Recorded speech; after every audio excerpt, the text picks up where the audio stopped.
You're trend trading with the dealer. You're trading the dealer trend, not the retail trader trend.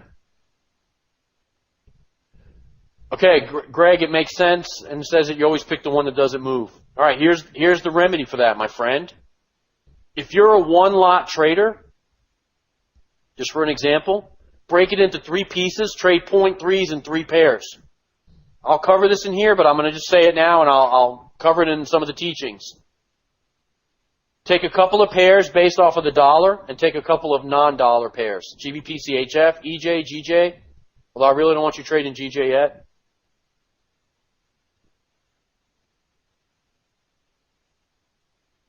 All right? Spread the wealth around. Because if you pick a pair that's in disparity, if you pick the franc to go short and the franc chops, that means that the dealer's working GBP CHF, Euro CHF, he's working the crosses, right? If he's working the crosses, you may not get some movement out of the major that you picked.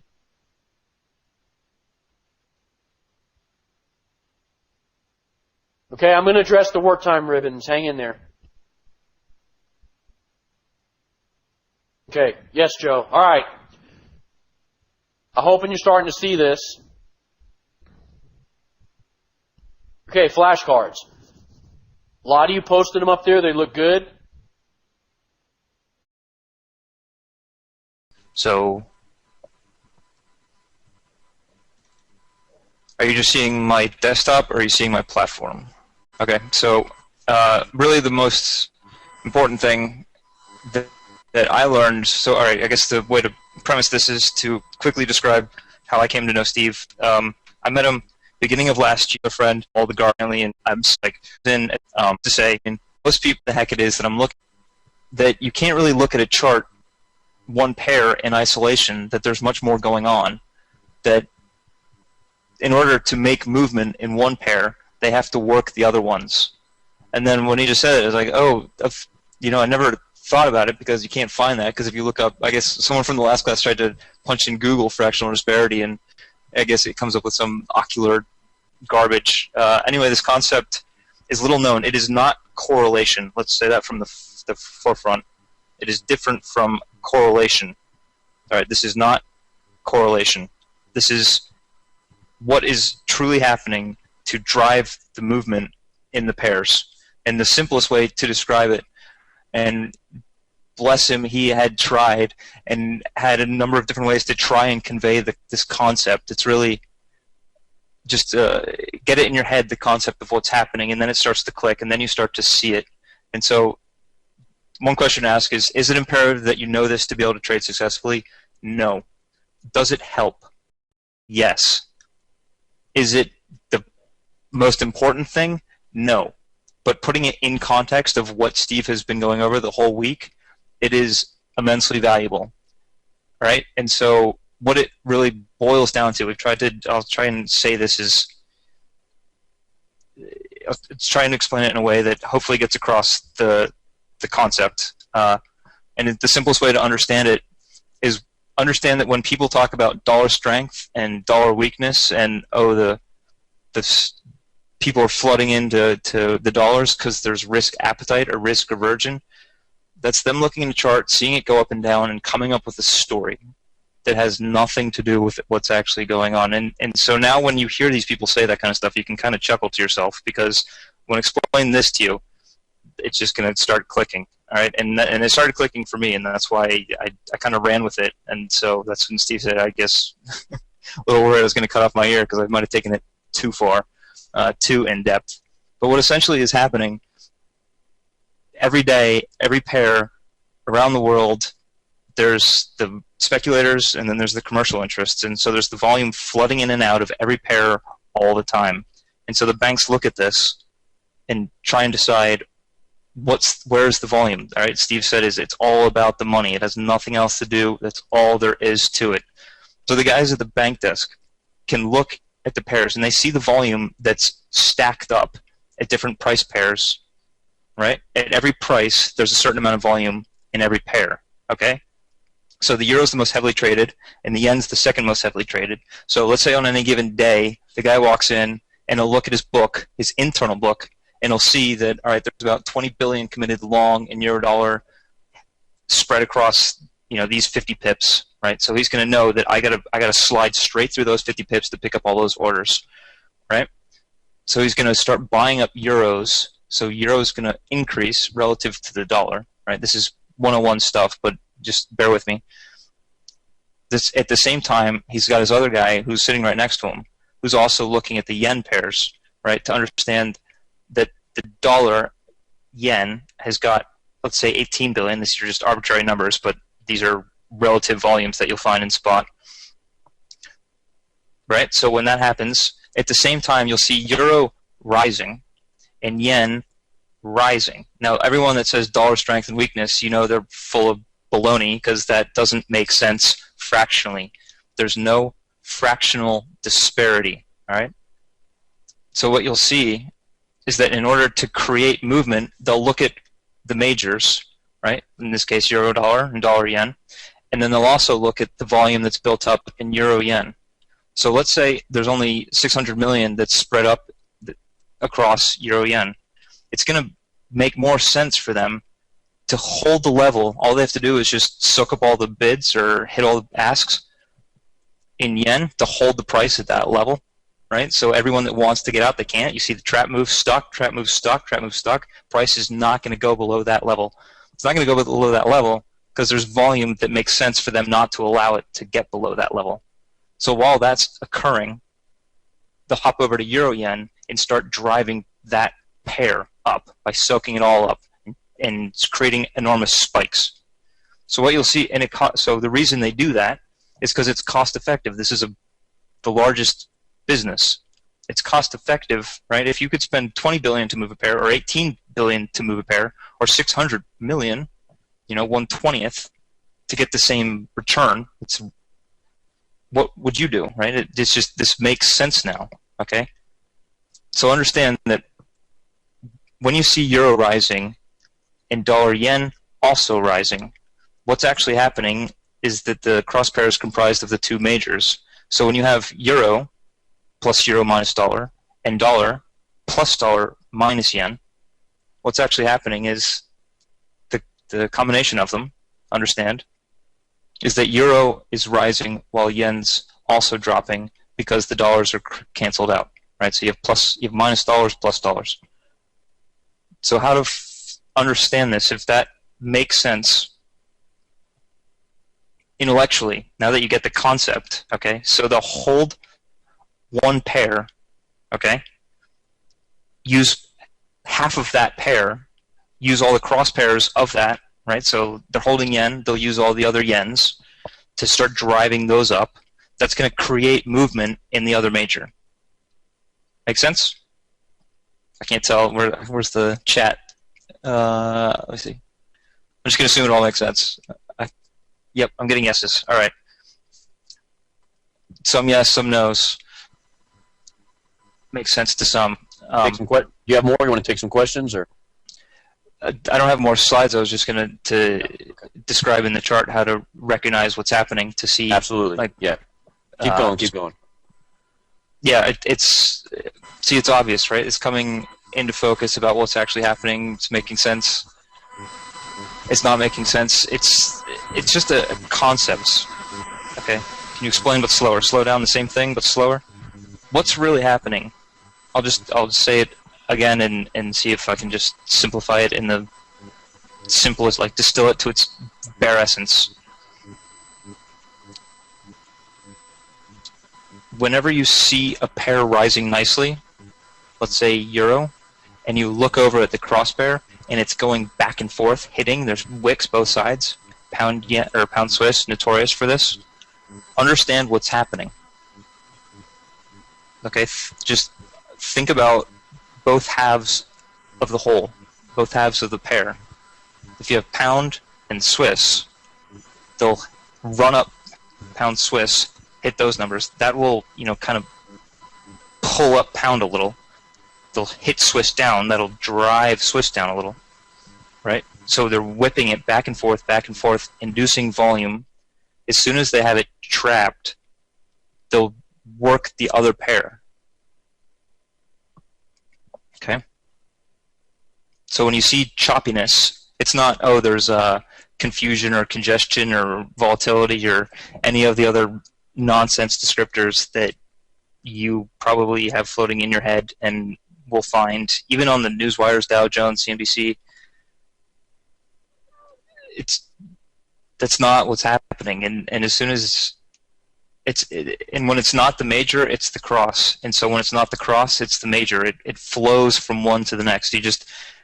And when Steve had that chart with the grid where the euro pound laid out with the yen's on one level, the Swiss is on another level, and the majors on the top level, if you arrange it like that and just watch it,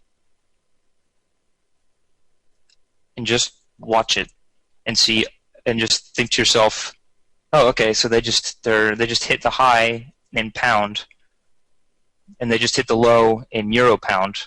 What does that mean? Right? So when euro pound is dropping, think about it, pound is rising, and euro may be holding. So look over on the euro dollar and the pound dollar and see what the case is. If it's hitting the highs as a stop hunt, okay, while you're seeing euro pound hit the lows, you know what's coming because they're trapping it in the crossbear. And it will lag from one to the next. And so if you hopped into euro and let's say you see it just hit the M and it's gone and you miss it, do not despair. Often you can look over at the crosspairs and see that they'll be forming up 1 or 2 bars later. Because after they've worked one pair, right, all the volume is trapped on that pair, they'll slide over and work another pair. Right? As soon as you got some guy stuck and you drive price down, no matter, you can just have it sit there and the guy's looking at a negative balance. And let's say you hit it to the high and pull it back, then the guy who went long is showing a negative balance. You hit the low and pull it back, the guy that went short is showing a negative balance. You just hold it in the middle, right? So anytime you see chop and it's sitting in the middle, you know that there's longs that are showing open float negative and shorts that are showing open float negative, and they're both screwed. So look to the major that's causing that to occur, and you'll know which direction to take the trade. You know that there's longs that are showing open float negative and shorts that are showing open float negative, and they're both screwed. So look to the major that's causing that to occur, and you'll know which direction to take the trade.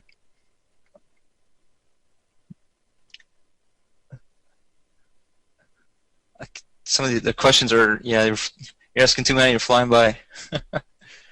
Can I increase this? All right, people saying it's starting to become clear.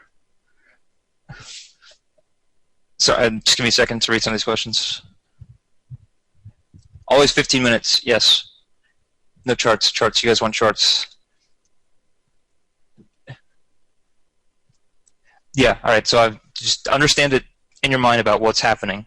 If you look at a chart, you're going to be slightly confused because it's a deliberate obfuscation, right? It's intentionally hidden. How long have you been looking at a chart and you couldn't piece it together? It's not really there. You have to discern what's actually happening to be able to see it. And once it is, as he says, those like magic things where you develop a sense for being able to watch this and see it. All right?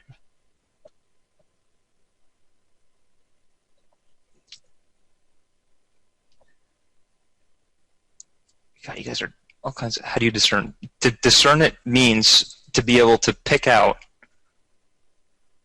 which way the pair is going to move next based on looking at the other pairs. So stop thinking about a pair in isolation and understand that it is being worked in context of the other pairs.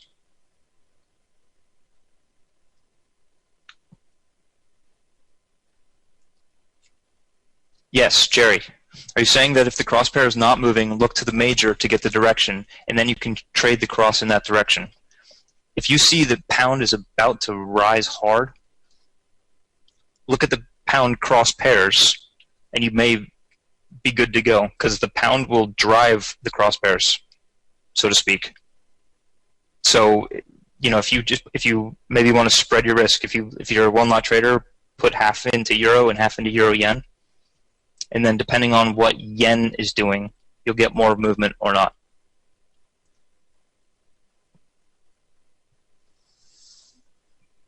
How do you develop the ability to discern it? I stared at the charts for way too long. But with a fresh set of eyes and new knowledge. Now knowing what we know, and so Steve gave this core information about what fractional disparity really is. Now knowing that there's a seed of truth of what's going on, I went out and actually had the luxury of speaking with some bank traders. A guy at PNB Paribas explained, here's how they actually do it cost effectively. It's about the cross pairs are worked because it's cheaper, and that just makes sense. And they look at where the volume is. Then it's just they're constantly hedging at every price point, right? There's a point on every chart where it makes sense for them to drive price, because that's where they're going to walk off their money.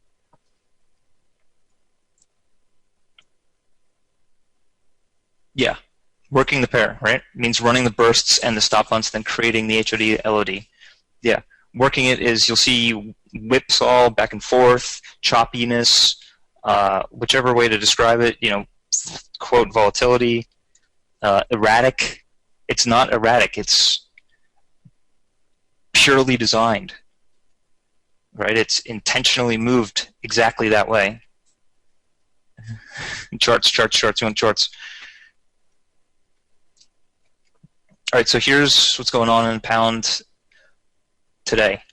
Here's what's going on in euro. They look similar, right? This stuff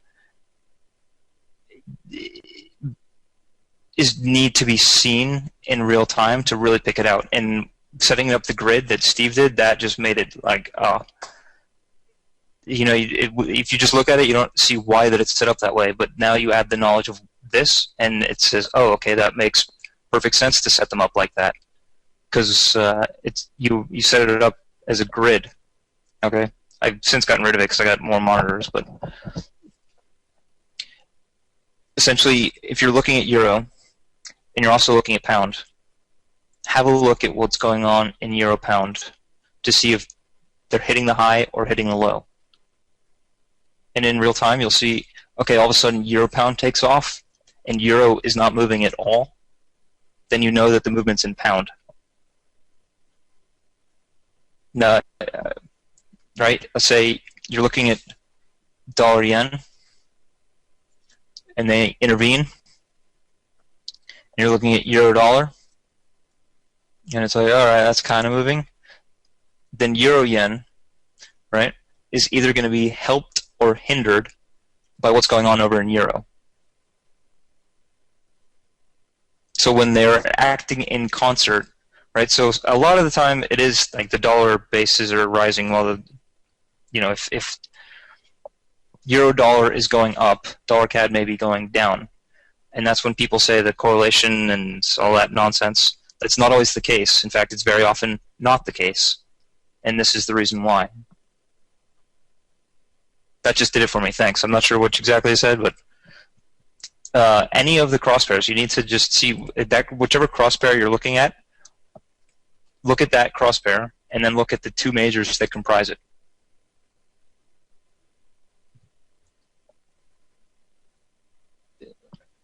Is there a way to figure out if one leads first? Yes.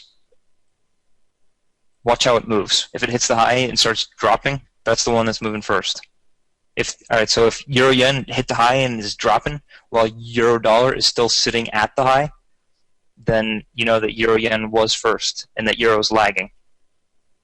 Does that help, Whitney? How far back in the charts do you look? Live? I don't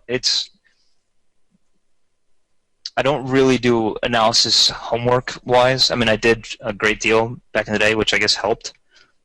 So you may want to do that. But it really just came down to just taking a broader view of watching all of the pairs move in concert. Okay, it's being described as a dynamic dance amongst all the pairs. It's really quite beautiful to see. Okay, this is there's really some magic happening once you understand it.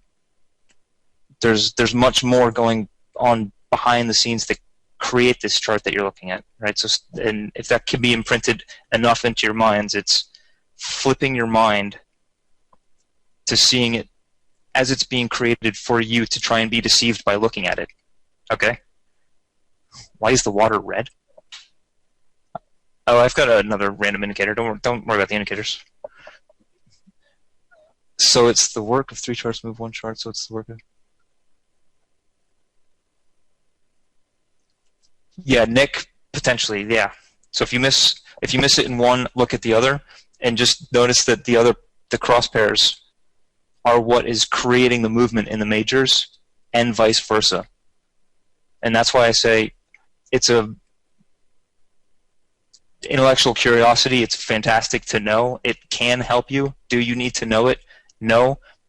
Just imagine that all of this knowledge can take a back seat to the pattern, but let him come along for the ride.